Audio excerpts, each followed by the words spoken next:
There are two words in today's gospel that we should not overlook, because it's all about taking and giving.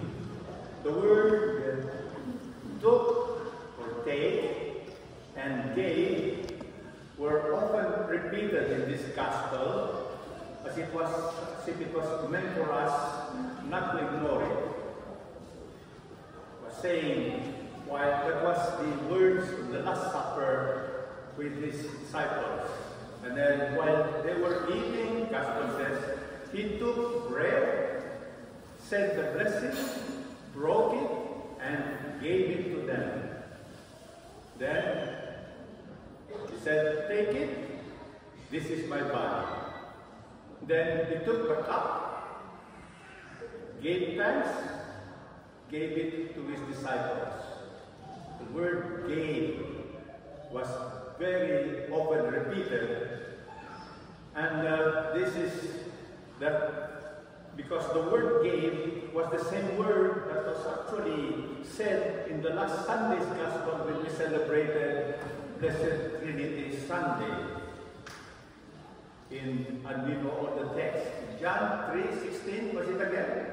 God so loved the world that He gave His Son. Ganyan tayo, kamahal ng Diyos kaya ibibigay niya ang kanyang anak upang tayo na ay maligtas. Brothers and sisters, it was not by accident that the feast of the body and blood of Christ follows the Blessed Trinity.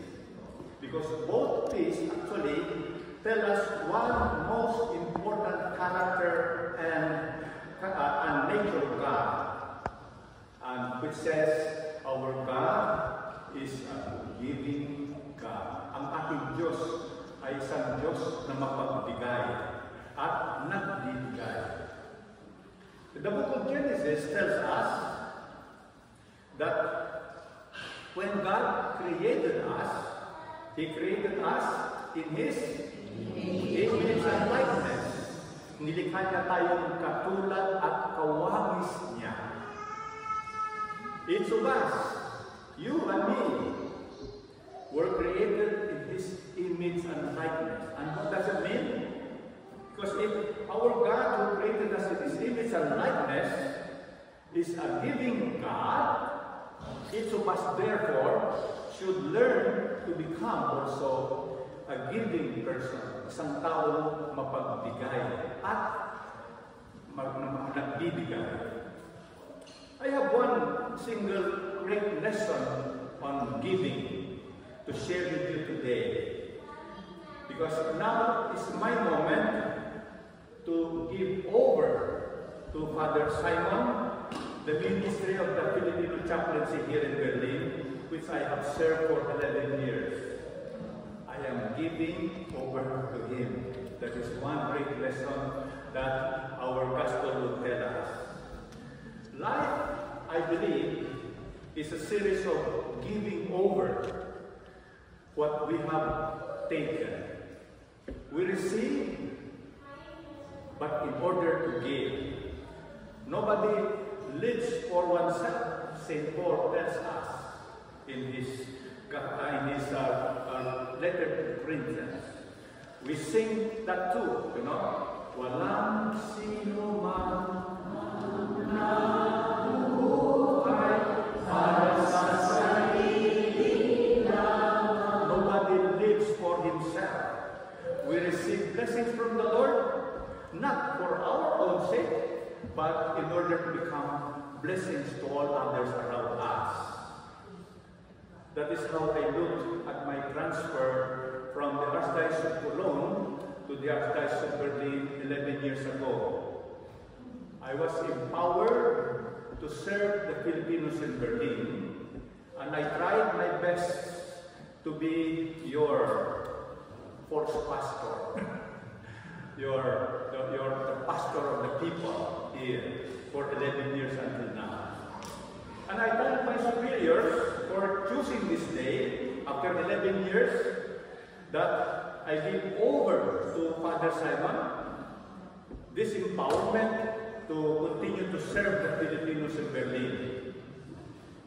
There is great wisdom in ending my ministry here and now.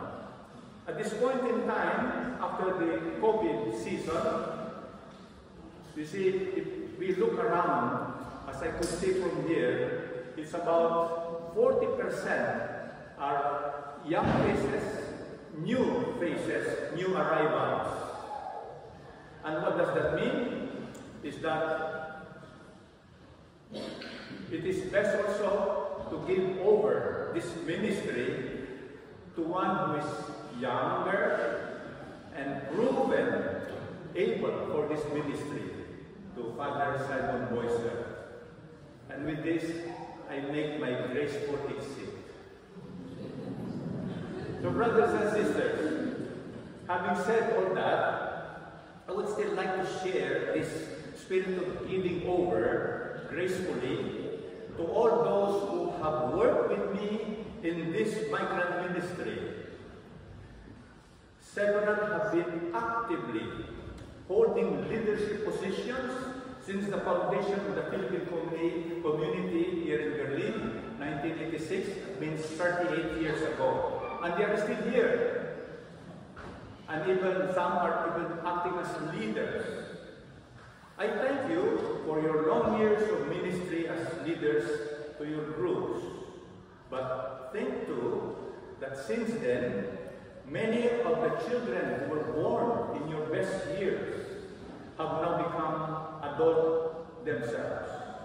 Many of them, if given the chance, could be just as capable as you are, or perhaps even more efficient and effective because they are young and energetic and even more talented. So consider also, in due time, that you also give over to the younger generation of our community. Think about that. You're giving over to others soon is actually not a game over for your ministry. Your gracious exit could in fact be your best service to your group and to your community. And so may I conclude with still another lesson on giving.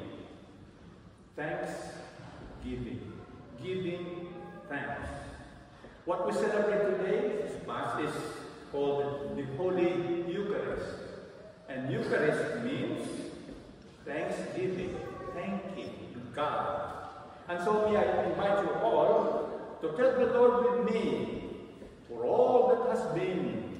Thank you, Lord, and for all that will still be. Yes, Lord. Sa lahat ng mga nakaraan, sundanan natin. Maraming salamat, Panginoon. At sa ating naharap, mangyari ang